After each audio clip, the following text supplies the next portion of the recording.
Hello friends. Today we're unraveling The Invisible Billionaire, Daniel Ludwig, a book that paints an intricate portrait of this secretive man, a billionaire who amassed incredible wealth while skillfully dodging the public eye. Picture this, the world's richest man residing in Manhattan, yet he remains virtually unknown. That's Daniel Keith Ludwig, worth $3 billion but remains a complete enigma. Despite his penchant for privacy, hiring top PR firms to stay out of the headlines, a New York Magazine photographer was relentless in their quest to capture this elusive billionaire. Ludwig, spry even in his 80s, lived quietly, taking daily strolls from his penthouse to his office. Then, one fateful day, he was caught on camera, resulting in an unexpected tussle as the 80-year-old billionaire tried to seize the camera. The photograph made it to the publication, offering the world a fleeting glimpse of Ludwig. Ludwig's life stands as a compelling testament to achieving the extraordinary while remaining in the shadows. Let's dive in and discover how he managed to accumulate such wealth, all while maintaining his invisibility.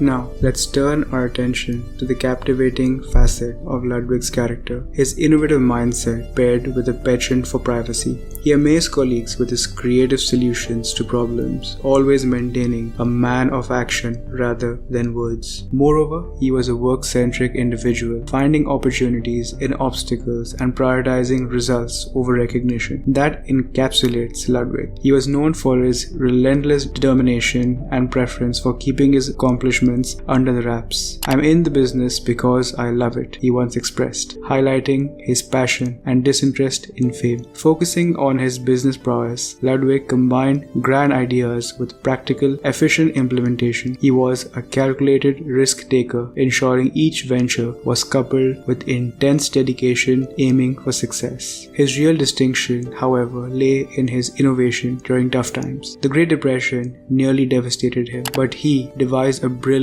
financing strategy, persuading oil companies to charter his ships and using those contracts as a loan collateral to expand his fleet. This savvy approach allowed him to grow his empire without depleting his funds, eventually becoming one of the world's leading ship owners. Ludwig didn't stop there. Once he found a successful strategy, he rapidly scaled up, continuously innovating in ship design to stay ahead of the competition and dominate the oil transportation sector. But shipping was just the beginning. Ludwig used his earnings to diversify into various industries, showcasing his entrepreneurial flair and a keen eye for opportunity. Stay tuned as we delve into these ventures next.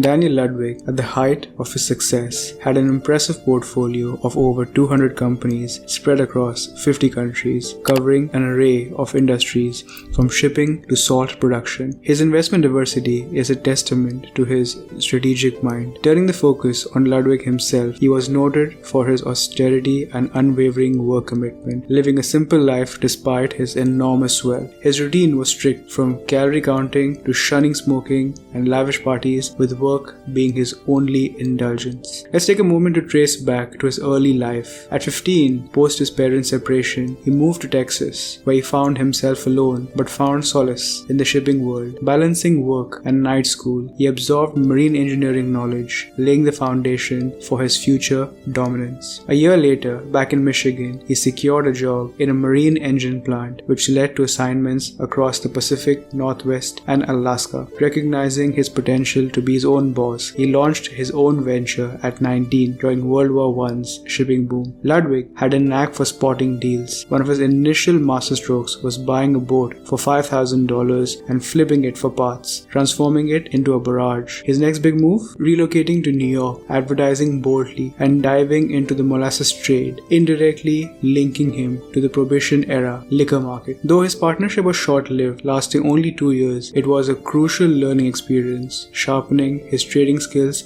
and paving the way for his future triumphs.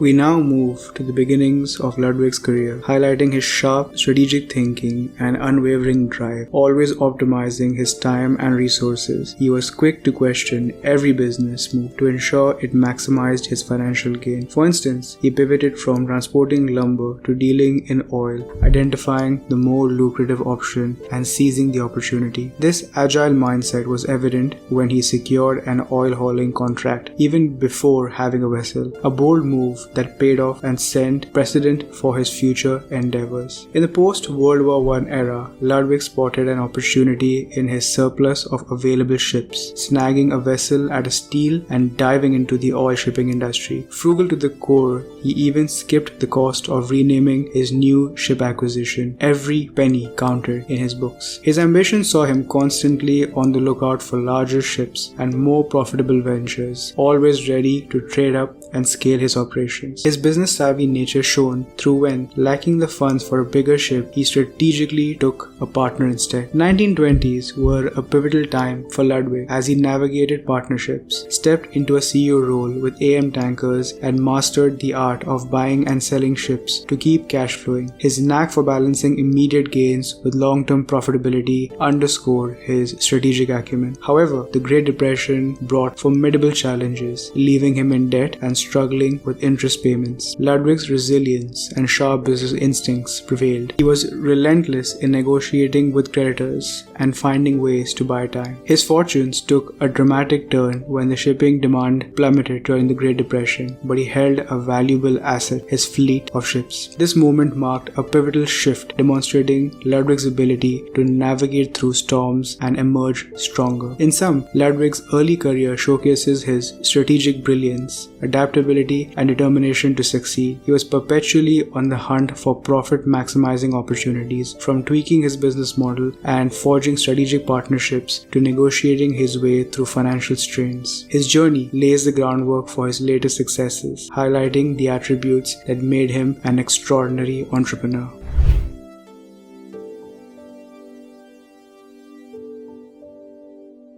As war erupted, Ludwig's shipping business experienced an unprecedented boom, marking a complete turnaround from his previous challenges. The demand for cargo shipping skyrocketed, directly benefiting his fleet of tankers. Ships that would have hardly sold for $50,000 to about $100,000 during the Great Depression were now being sold or contracted for an outstanding profit, some fetching prices beyond $800,000. Ludwig's businesses were flourishing, showcasing his stark contrast to the struggles of the previous decade. This surge in demand brought Ludwig to a critical turning point in his career. He established a groundbreaking financial strategy, coupling it with a profitable partnership with the Rockefeller oil empire. This move catapulted him into a realm of staggering wealth, enabling the establishment of numerous businesses. Ludwig introduced a unique two-name paper agreement, a clever tactic to secure ready cash without resorting to partnerships or hefty loans. He persuaded oil companies to sign long-term shipping contracts, which he then used as a collateral for loans to build or refurbish his tankers. This approach, both legal and inventive, propelled him to become the world's largest shipper, particularly noteworthy as he was now transporting oil for the most powerful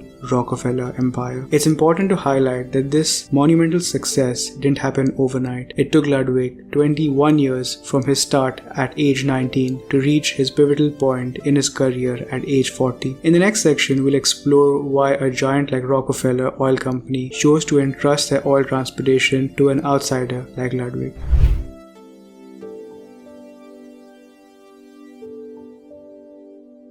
Ludwig initially worked with smaller entities, small refineries in Ludwig's case, before breaking into partnerships with major players. We find ourselves a decade away from exposing the secret oil cartel compact known as the Anarchy Agreement. This agreement effectively formed a cartel, freezing each major oil company's market share at their 1928 levels and controlling prices. So why did a self-sufficient oil company decide to hire an external shipping service like Ludwig's? The situation mirrors why IBM allowed Microsoft to develop the operating system for the IBM PC back in the 90s. IBM, under the scrutiny from 3 presidential administrations and facing attempts to break up its monopoly, built a formidable legal team for its protection. Similarly, in Ludwig's industry, all companies were aiming to avoid antitrust issues. To maintain an appearance of competition and decentralization, they chartered ships from external parties such as Ludwig. Daniel Ludwig, an apparent independent operator, played a pivotal role in this complex network, facilitating the global flow of oil and money. This shows us the importance of his resilience. Despite previous struggles with debt and challenges in his personal life, Ludwig transformed his fortunes in just 5 years. He cleared his debts, grew his fleet, built a solid team, and cultivated valuable connections with governments, banks, and oil companies, all while sticking to his frugal lifestyle. Ludwig's journey from hardship to prosperity highlights the power of perseverance and is a key compelling testament to the idea that in the hardest conditions, transformations are possible.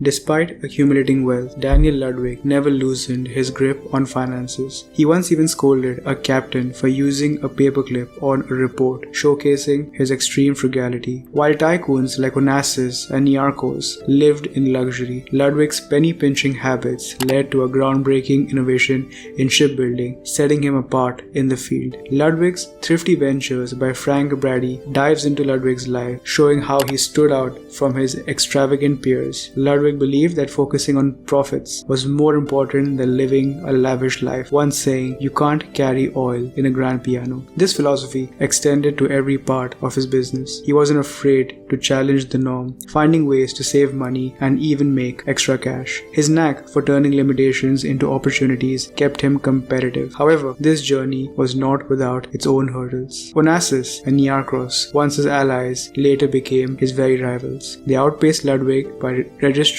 their ships in countries with cheaper operational costs. Ludwig was quick to catch on, adopting a similar approach to stay in the game. Ludwig's story is a lesson of persistence, innovation, and negotiation. It proves that with the right mindset, anyone can turn the limitations into stepping stones for success.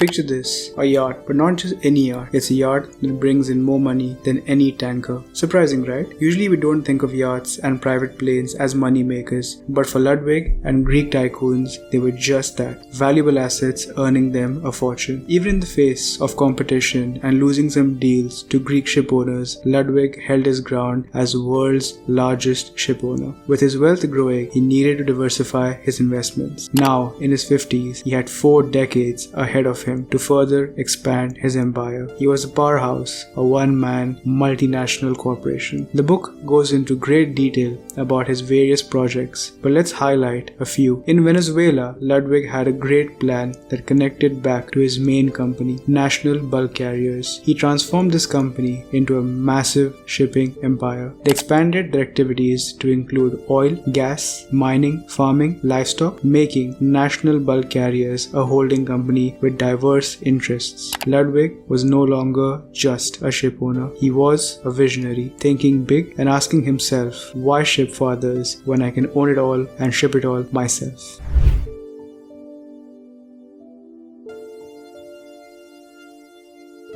We now explore Ludwig's expertise in money management inspired by the Rockefeller Organization. Ludwig had a unique ability to move money effortlessly between his various companies, creating the illusion of spending while actually saving, a strategy many businessmen employ today. The book also shares incredible tales of covert wars between nations and companies involving high-profile individuals like a young Richard Nixon during the Eisenhower presidency. The extent of manipulation, including phone taps and media control, is nothing short of astonishing. Caught in this intricate web of power and politics were Ludwig and Aristotle Onassis, another shipping tycoon. The US Department of Justice even plotted to tarnish Onassis' reputation, aiming to strip him of his exclusive rights to Saudi Arabian oil. Additionally, the book also delves into Ludwig's venture into the salt industry, establishing the world's largest salt company in Mexico. Utilizing vast underground brine deposits, Ludwig employed employed a straightforward yet efficient method, pumping the brine to the surface and then let the sun evaporate the water, and just like that producing salt. This venture promised a straightforward production process, extracting the brine and then let the sun do the work. However, the remote location posed significant challenges, lacking a resident workforce. Ludwig rose to the occasion, constructing accommodations and importing labor, effectively creating a small town from the ground up, a testament to his commitment to frontier opportunities. Ludwig's success formula was simple: engage in unique endeavors or ventures where others hesitate. This mindset distinguished him from his peers, driving him to unparalleled achievements. His Mexican salt enterprise, for instance, blossomed into the world's largest salt producer, generating 4 million tons annually. Nonetheless, Ludwig's journey was not without its own challenges. Drawing from his past experiences, he understood the importance of personal verification, saving both time and money. This principle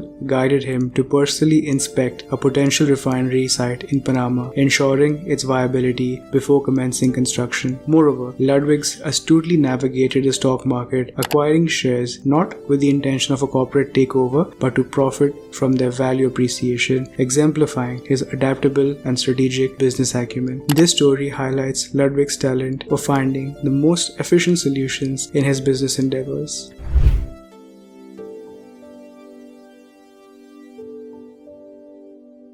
From humble beginnings with a second-hand barrage, Daniel Ludwig transformed the shipping industry through resilience, innovation, and strategic partnerships. His journey showcases the power of starting small, the potential in global expansion, and the brilliance of innovative financing. Despite accumulating wealth, Ludwig's frugality led to groundbreaking innovations and an unconventional approach to assets, turning even yachts into profit centers. With expertise in money management and a knack for diverse ventures, Ludwig's story is a testament to the importance of adaptability, financial acumen, and the courage to challenge norms. Embrace innovation, remain strategic, and let's navigate our own paths to success inspired by Ludwig's extraordinary journey. Well friends, I hope you found Daniel Ludwig's incredible journey and unparalleled innovations in the shipping industry both inspiring and enlightening. If you would like to see more such videos, please subscribe to our channel and hit the bell icon to stay tuned for more such stories. And I'll see you all in the next video. Bye for now.